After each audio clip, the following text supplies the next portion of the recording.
Assalamualaikum warahmatullahi wabarakatuh. Jumpa kembali dengan saya, Bung Warta. Ngopi bareng Bung Warta. Jangan lupa ngopi 17 kudekan. Teman-teman yang masih setia nonton konten YouTube-nya Bung Warta, terima kasih selama ini sudah mendukung. Subscribe-nya sudah 600 berapa itu, ya lumayan lah, ada perkembangan, artinya semakin banyak yang suka dengan konten YouTube-nya Bung Warta. Tapi yang nggak suka juga nggak apa-apa, karena saya bikinnya agar orang suka. Yang nggak suka ya nggak apa-apa gitu. Saya malam ini akan ngomongin soal potensi kecurangan dan kelemahan pelaksanaan Pilkades serentak tahun 2021. Jadi potensi kecurangan dan kelemahan pelaksanaan Pilkades tahun 2021 di Kabupaten Lebak. Ini bukan sebuah konten provokasi, dan jangan dianggap bahwa ini ingin mengacaukan Pilkades serentak di Kabupaten Lebak. Tidak seperti itu. Justru kritikan koreksi ini agar menjadi masukan bagi pihak-pihak yang berkepentingan agar pelaksanaan Pilkades ke depan lebih baik lagi. Seperti itu. Artinya kan kita ingin bahwa hasil Pilkades ini kan, atau pelaksanaan Pilkades ini kan baik, bagus, jujur, adil, semua pihak bisa berpartisipasi. Seperti itu. Jadi sekali lagi, jangan dianggap bahwa konten yang membahas tentang potensi kecurangan dan kelemahan pelaksanaan Pilkades serentak tahun 2021 ini yang diunggah oleh Bung Warta ini jangan dianggap sebagai provokasi, jangan. Karena ini kan tujuannya ya untuk telaah kita semua, untuk evaluasi agar ke depan lebih baik lagi. Mohon maaf juga nih kalau nanti ada yang tersinggung nih. Saya kan mencoba menghindari untuk menjaga jangan sampai ada ketersinggungan. Makanya kalau nonton konten Bung Warta nggak usah baperan. Kalau baper nantinya kan wah, kacau nih. Niatnya bagus malah nantinya banyak yang baper. Oke. Apa potensi kecurangan dalam Pilkades? Oke, kita tunda dulu itu. Kalau kecurangannya, apa kelemahannya Pilkades serentak tahun 2021 ini? Nah, kita bicara apa kelemahannya pelaksanaannya. Saya melihat ada indikasi ketidaksiapan pemerintah daerah dalam pelaksanaan Pilkades. Jadi kan kalau melihat aturan tuh di Perbub yang terbaru bahwa ya memang pemerintah kabupaten itu sebagai panitia di tingkat kabupaten, kemudian ada panitia panitia kabupaten yaitu yang kecamatan, kemudian baru panitia di tingkat desa. Artinya ini pihak pemerintah di tingkat kabupaten saya melihatnya masih belum siap saya melihatnya. Tapi mudah-mudahan apa yang saya nilai belum siap ini ya mudah-mudahan siap gitu. Tapi ya gimana ya, memang saya melihatnya belum siap gitu. Artinya memang gini, dari awal itu sebenarnya kan tidak terbayang bahwa akan dilakukan sebuah hajat Pilkades di Lebak ini dengan banyak TPS. Itu kan memang dari jauh-jauh hari kan belum tipikal seperti itu kan. Baru setelah kemudian muncul Perbub baru tuh dibuat regulasinya bahwa banyak TPS. Kemudian ada yang perlu juga dikoreksi, ini soal regulasi yang saya melihatnya ini cenderung tidak konsisten dalam penerapan regulasinya. Tidak konsisten. Contoh, misalkan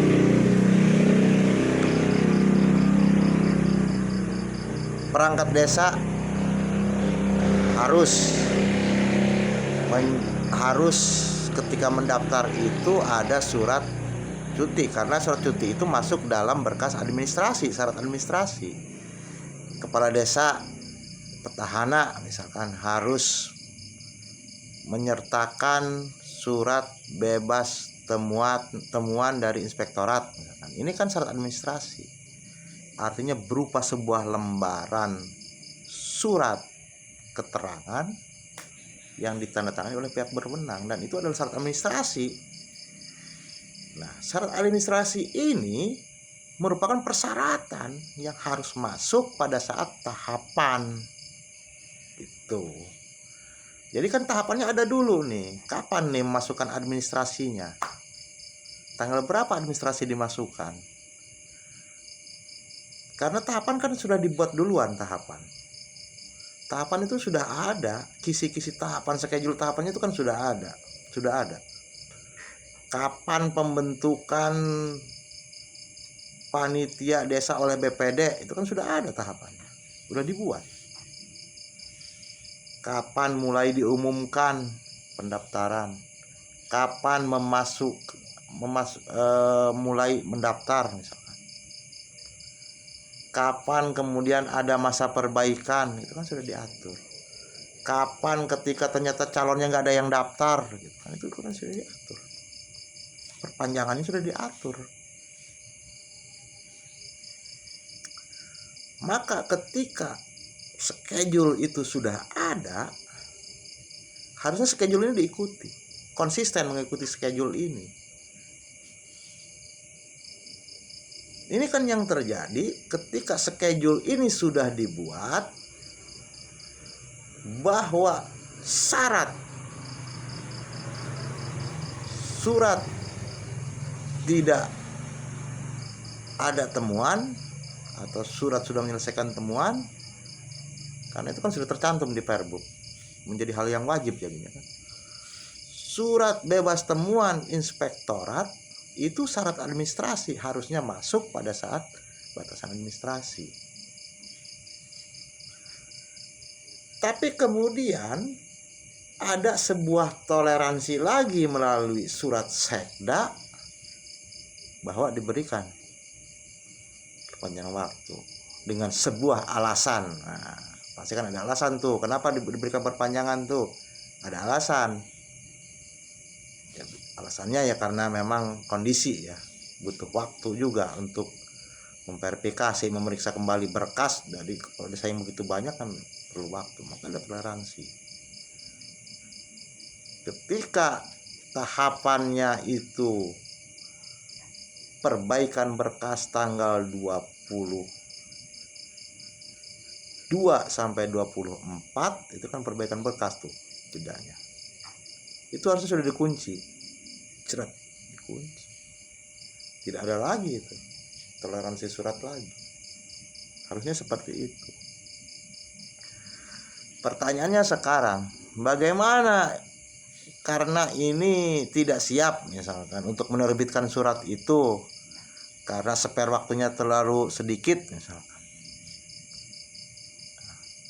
Harusnya ketika sebuah regulasi dikeluarkan bahwa persyaratan kepala desa petahana itu harus ada surat bebas temuan dari inspektorat, harusnya maka penerbit regulasi ini yaitu pemerintah daerah sudah menyiapkan ornamennya. Jadi siap nggak siap ya harus siap, karena konsekuensi dari terbitnya sebuah aturan yaitu Perbub. Artinya di Perbub itu sudah diatur bahwa kepala desa petahana itu harus menyertakan nanti surat temuan, maka berarti kan sudah harus diprediksi bahwa nanti akan berbondong-bondong itu kepala desa petahana menguruskan surat bebas temuan. Kemana nguruskannya? Misalnya ke inspektorat selaku pemeriksanya. Maka inspektorat sudah disiapkan pada saat terbit regulasi itu, sehingga tidak ada alasan bahwa ini ada kelambatan atau ini sedang work for home, WFH. Itu nggak bisa, karena ini konsekuensi dari terbitnya sebuah aturan yang diterbitkan oleh pemerintah. Perbub itu kan sebuah aturan yang diterbitkan oleh pemerintah. Bagaimana kemudian ketika ini kemudian dilakukan? Ya memang akan menjadi tanda tanya, tapi ya alhamdulillah proses itu pada akhirnya ya toleransi itu ya orang bisa menerima, para bakal calon bisa menerima, walaupun memang ada yang kemudian terjadi menjadi sebuah pro kontra juga, kemudian seperti yang di Dharmasari misalkan, ketika bahwa itu masuknya tanggal 20 September, kan jauh itu spernya jauh dari schedule yang awal. Schedule awal itu kan perbaikan berkas tanggal 22 sampai tanggal 24 sampai tanggal 24 Agustus schedule awal itu kan, tapi akhirnya ubah lagi, ada toleransi lagi ya, tapi itu kan sudah terjadi. Kemudian kan sekarang sudah ada juga itu penyesuaian jadwal dari yang sebelumnya tanggal 16 September, sekarang dirubah lagi jadwalnya menjadi tanggal 24 Oktober. Itu juga kalau jadi, karena kan kondisinya masih belum bisa diprediksi bagaimana nanti bila tiba-tiba ada surat lagi dari Kementerian Dalam Negeri bahwa ada larangan misalkan untuk menyelenggarakan pilkada serentak. Kita tidak tahu juga, karena itu kan kewenangannya ada di pusat yang memberikan instruksi ke daerah. Pemerintah pusat yang memiliki pertimbangan, dalam hal ini Kementerian Dalam Negeri. Nah, itu soal regulasi.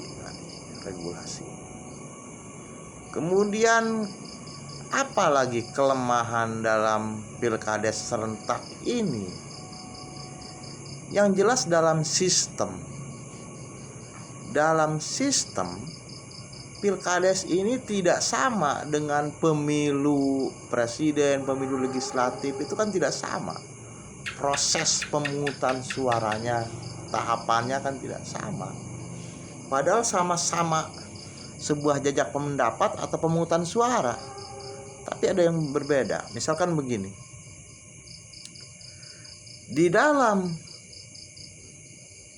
pemilihan umum ada penyelenggara, ada pengawas. Jadi ada penyelenggaranya, ada pengawasnya.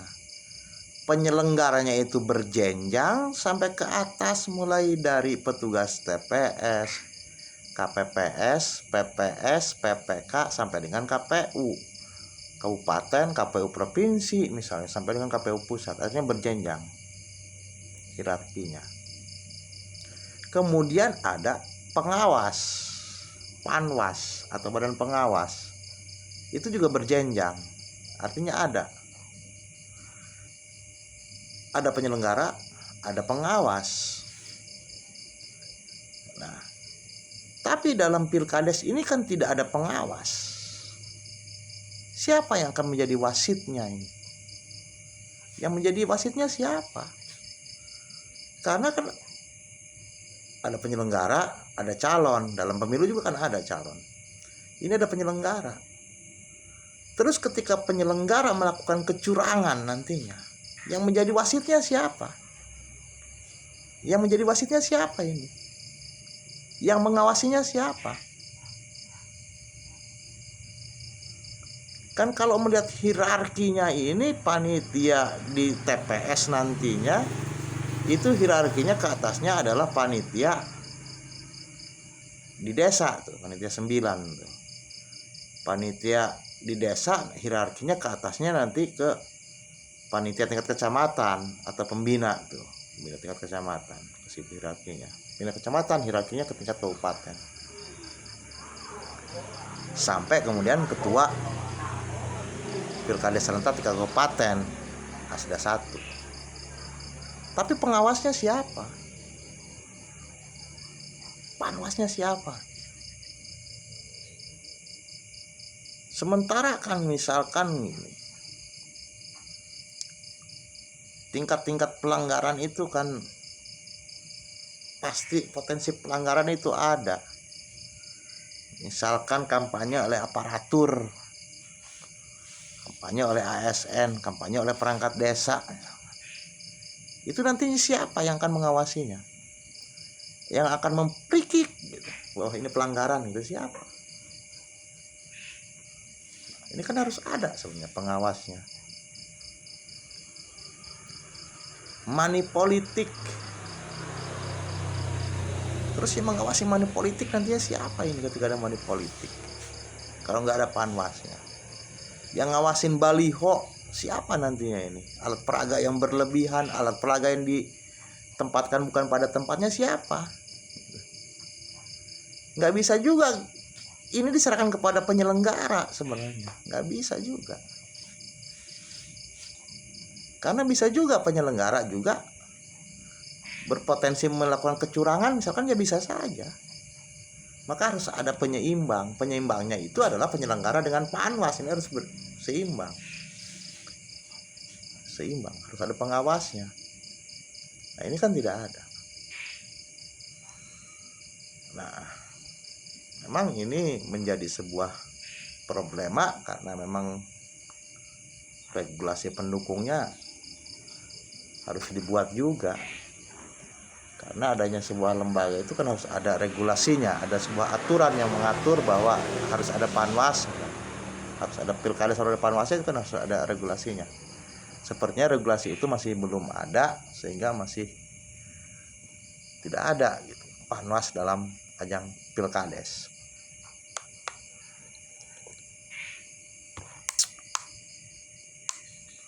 Lalu kalau bicara pilkades,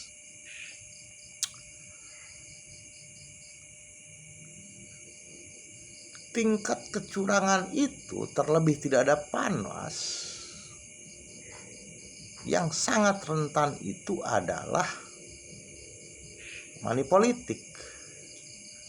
Money politik, jual beli suara, itu yang sangat rentan dalam pilkades. Bahkan bukan hanya rentan, jual beli suara ini atau money politik ini menjadi sebuah hal yang dianggap lumrah di masyarakat. Di masyarakat umum sudah dianggap lumrah.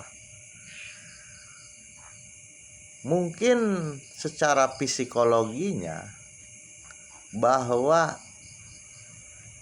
kalangan pemilih ini sudah ya memang beberapa kali mengikuti ajang pemilihan atau pemilu, ya memang dikatakan ada, ya money politik itu ya memang ada. Sehingga dari tiap ajang pemilihan, pragmatisme atau transaksional karena uang di dalam ajang sebuah pemilu itu semakin tinggi. Semakin tinggi. Jadi bahasa-bahasa sebagian kalangan atau sebagian masyarakat itu ketika ngomong, ya kita mau milih yang ada duitnya, kami mana milih nu aya duitan bae, nges colok nu aya duitan bae. Atau ketika ada yang sosialisasi kemudian mana duitna, mana jeung jajana, mana jeung ngabasona, itu ya sudah dianggap hal yang biasa. Jadi money politik ya dianggap biasa. Nah, ini yang harus diberikan edukasi, walaupun memang sulit juga memberikan edukasinya. Pertama karena memang ada semacam hukum pasarnya juga ya. Semakin suara itu dibutuhkan ya maka ada tingkatan nilai bandrol juga. Nilai bandrol untuk mendapatkan sesuatu ya semakin tinggi. Persaingan tinggi memancing calon juga untuk menggunakan segala cara untuk bisa mendapatkan suara. Itu ya memang seperti itu kondisinya. Bahkan sekarang transaksional money politik ini ya semakin maju sekarang. Jadi jangan disangka itu di beberapa daerah itu sekarang yang disebut dengan serangan pajar itu bukan orang bawa-bawa amplop diantarkan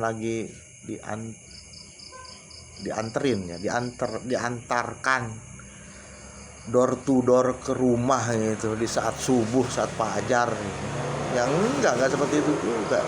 Sekarang kan sudah orang pakai transfer bank sekarang itu. Sudah pakai m-banking, sudah pakai aplikasi yang aplikasi Oppo gitu. Udah bisa kan, mudah orang bertransaksi online itu sudah mudah sekarang. Makanya semakin sulit juga orang membendung money politik. Sudah susah. Oke. Nah, kalau soal money politik ini juga kan memang susah untuk dipilahnya atau dijustifikasi seorang melakukan money politik atau pembuktian money politik itu kan susah. Makanya di undang-undang untuk pemilu legislatif juga kan itu kan semakin diperlunak juga. Misalnya diperlunak alat peraga, boleh bagikan alat peraga, alat peraganya boleh bagikan berupa diatur nantinya berupa souvenirnya ini ada kan, boleh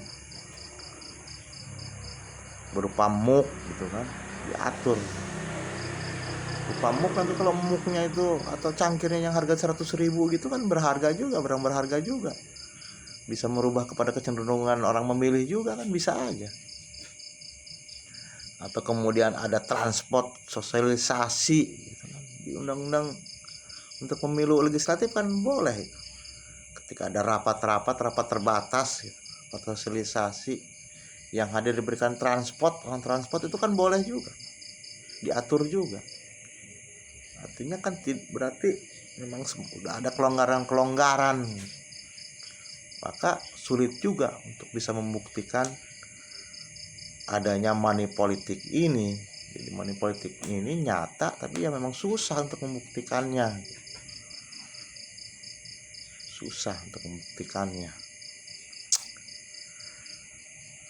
Ya, kita hanya berharap bahwa Pilkades serentak ini bisa berjalan sukses, lancar, tidak ada halangan, tidak ada gontok-gontokan, tidak ribut,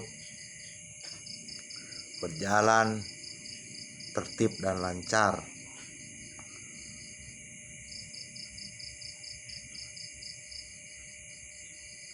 Yang terakhir, pesan saya ini untuk